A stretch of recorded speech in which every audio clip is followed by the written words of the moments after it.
स्वागत आहे तुमचं आपल्या आजच्या ब्लॉगमध्ये।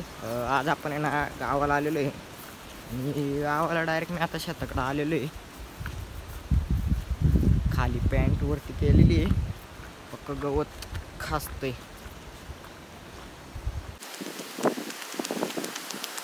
तिकडं माणसं काम करते ते शेतात, चला आपण तिकडे जाऊ।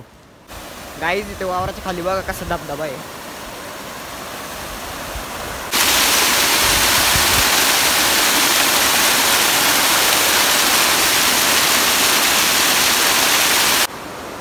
हे जे दिसतंय ना हे मोठे हे आणि भात लावतात।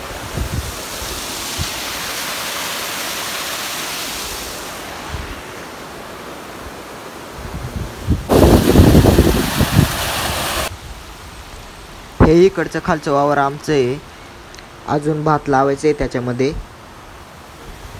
इकडं वरती तर सगळा डोंगरचे, खाली वावर आहे फक्त। हे माणसं बघा कशी दाढ खांतात ते।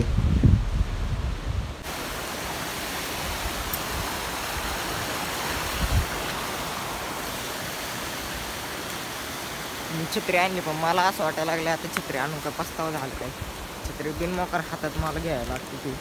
पाऊस तर काही आला नाही, एमर्जन्सीला राहू दे। जर पाऊस आलाच तर बिनमोकार कशाला भिजायचं ना, त्याच्यामुळं आणलं ते। जाऊ दे आता काय।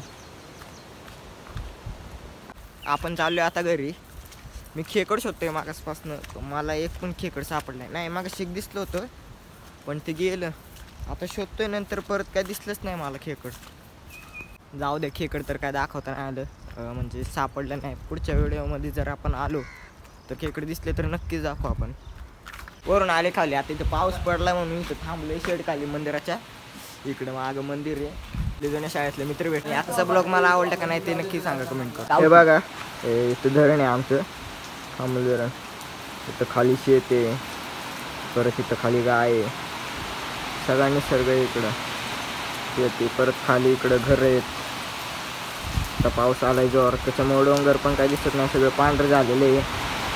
आणि इकडं मंदिर आहे शंकराचं। आपला राम बसला इथं, गँग आहे तिथं आपली।